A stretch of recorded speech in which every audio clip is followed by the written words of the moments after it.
Hi, this is Ed back again with another video from the Adelaide channel on the Steam blockchain from DTube and Steam it, as well as 3 speakers. We get right into it here with information that might be quite scary to people. It is important to realize that this study has been published. It hasn't been condensed or argued through by other scientists. What I'm going to talk about here regarding the coronavirus, although we have a number of experts reporting on this now, I'm going to go through some of what they had to say. The key term here is fortuitous, there as your word of the day, meaning happening by chance or accidental. So fortuitous is something that of course happens by accident. Now here's a new study here, which I'll link in the description, just citing it there for reference purposes. Of course you can pause the screen if you want to Google it. Here is what one lab scientist of 16 years had to say today, 1st of February 2020. Remember, New Zealand time is one day ahead. I am talking to you from the future. Oh my God, he states. Indian scientists have just found HIV, i.e. AIDS, virus-like insertions in the 2019 novel coronavirus. He states that are not found in any other coronavirus. They hint at the possibility that this Chinese virus was designed. And then linking to the study, stating scary if true. Yeah. That's kind of really scary, actually, to have a virus, obviously, that seems to have insertions from the HIV virus inside it. Here is some information about the doctor there who is part of the International Centre of Genetic Engineering and Biotechnology in Delhi, and he ran his own lab in Delhi for 16 years. This information was retweeted by Eric Din there, who is an expert advisor to the World Health Organization. Just adding a little bit of information. Since the update of this page, this line has been removed and inserted further down the page. Why?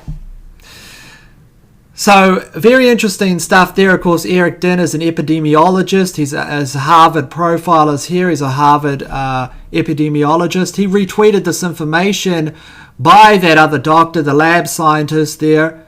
And he states, apparently I'm not alone thinking this paper's conclusion, talking about that study, is quote-unquote batshit wild. Pardon the pun. Stating we need to replicate this study now before the world goes mad. Let's all pause and hold our breath, please. And then he has an emoji with basically a mask over the face. Here is the study itself, which I'll link in the description of this video. Maybe you can show it to people that are more scientific literate, at least in this field here of virology, stating here and talking about a certain protein here, stating that gag is unlikely to be fortuitous. That is, it is unlikely to have happened by random happenstance.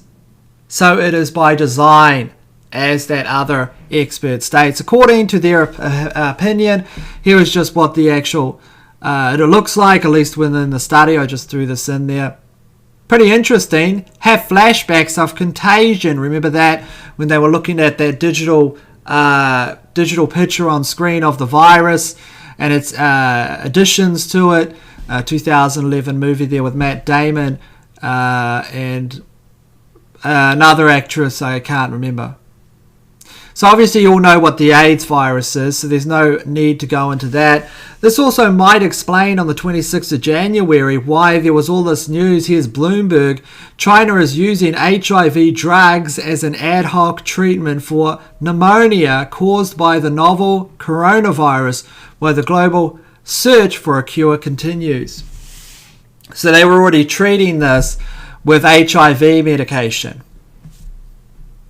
Maybe they were ahead of the curve.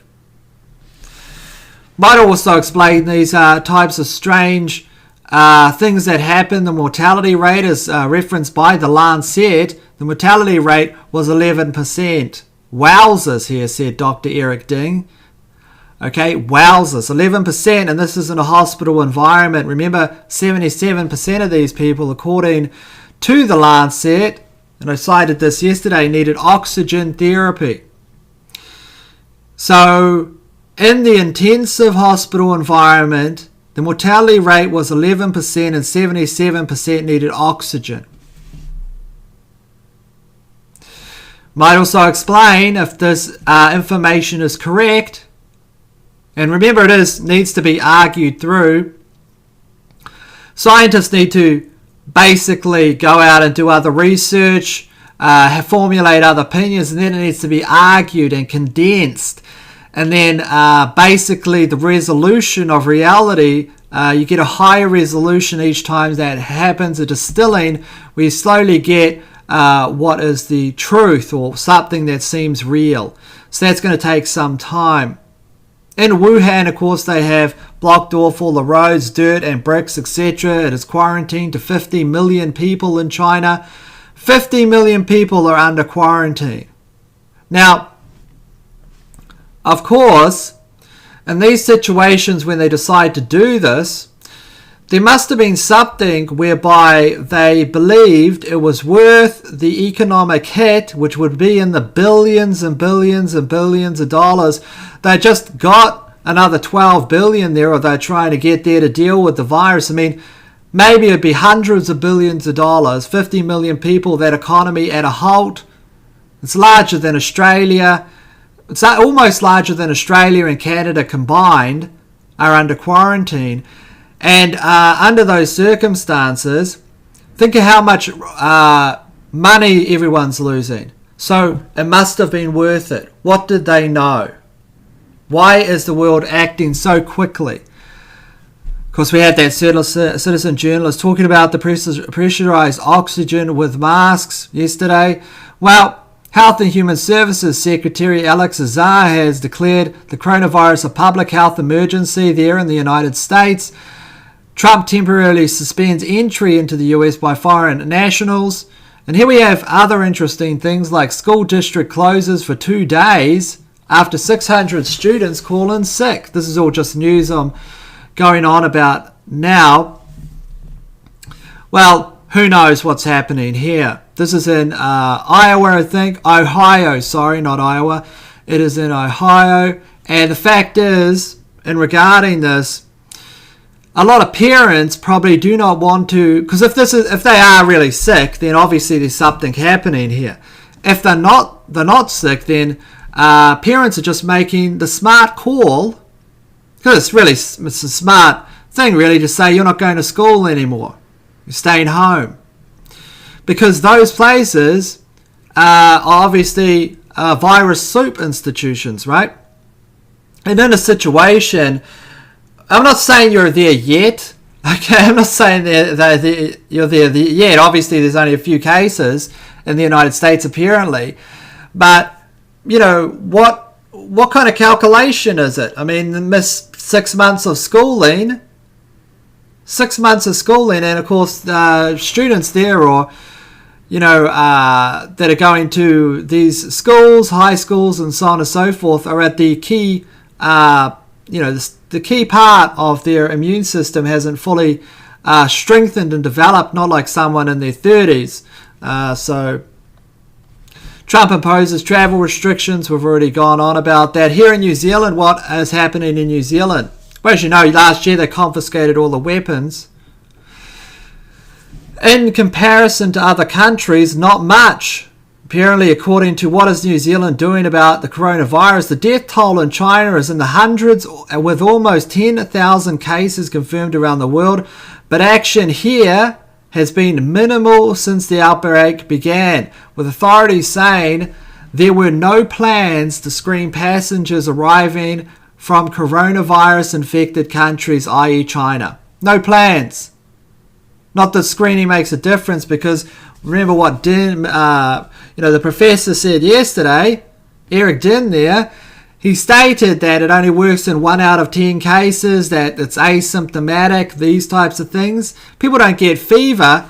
They can spread the virus before they even get a fever. So what use is the screening equipment? Realistically, they should shut down all air travel to China immediately. Okay, yes, all the businesses will complain. I understand that. But what is the outlook when the whole country is ravaged by a virus? Do you really think that the businesses are going to not be impacted by that? What happens when the police service stops running, the fire department stops running because people don't turn up to work anymore? Okay, and there's dissension and the bureaucracies break down. The water might not be running. Now, I understand that in an environment like a country, that might only be a short-term thing where you have societal breakdown, and then when everything normalizes, it starts to build back up again. But in that short term, a lot of bad things can happen. You can't get food anymore. You can't get water anymore. You can't visit the hospital anymore. Maybe all the doctors decide not to go to work. And as far as people saying, no, look what happened in the Spanish flu. People stayed calm and carried on. Look, we are not the same people as the people in the Spanish flu. We are just not. That is not real. The reason why is Stoicism itself is evaporated. The idea that you have the Great Depression photos, that everyone's jumping on the back of the Model A, they're on Model T and heading out California ways to make a new life and spends their lives digging ditches for 15 hours or working hard or whatever, John Steinbeck, Grapes of Wrath, etc., etc. Those people are not the same people as today. Testosterone levels have evaporated in males, etc., etc., etc. Stoicism, bravery, I would guess you would say, in that kind of context with those types of people isn't the same as today. And keep calm and carry on is not something that's going to work, in my opinion. People would just go out, loot, burn down things. There's new mentalities that have been developed in society as, I'll do what I have to do to get paid. That's a philosophy. That's saying that's been inserted in society. I'm just trying to get paid. I'm going to look after myself. Now you say fine. Okay, people look after themselves. Yes, but in a group dynamic context, that is not beneficial to survival of the whole structure of society. Okay, that kind of philosophy is beneficial for the survival of an individual. I'm just saying that these things have broken down and eroded to such an extent they do not exist anymore. The passivization of the societies has been complete, whether you can say, hey, it's fluoride or whatever. People are highly passive these days. They're highly passive, and they also will just go about and do things. And then there's an element of the population that will do anything in order to get what they want. So this whole unification, where you can have one person ordering someone in Normandy in order to storm the beaches, that would never happen today. No one would ever do that, at least in my opinion. Yes, and I'm not talking about Delta Force, and I'm not talking about, the Army Rangers or something in the United States, or the SAS wouldn't do that.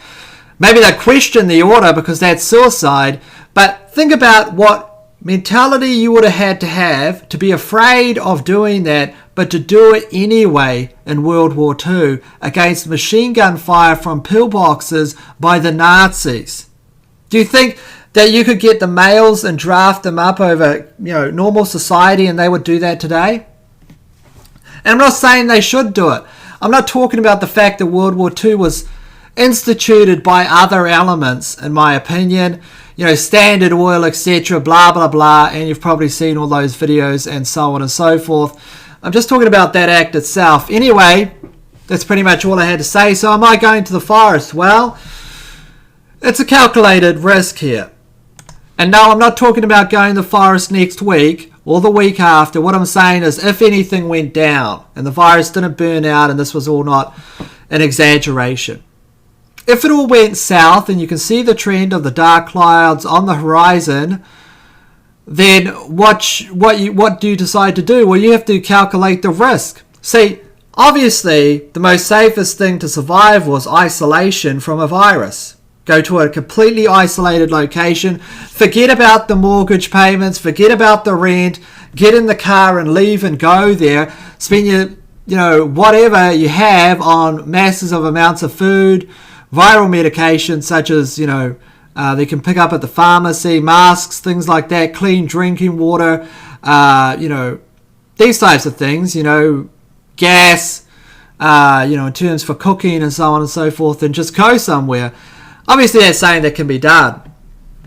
But you have to make a calculation that if you are ill, the hospitals are a long way away. But maybe by that time it won't matter because they'll be over flooded anyway.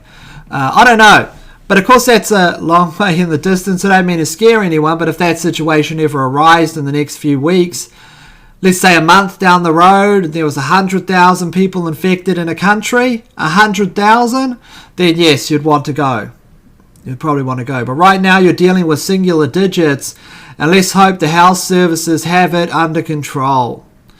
Let's hope that they do screen for people legitimately, and it isn't just, these barely functioning bureaucracies that don't really do anything they say they're going to do, because in this instance, it's not going to be a good outcome.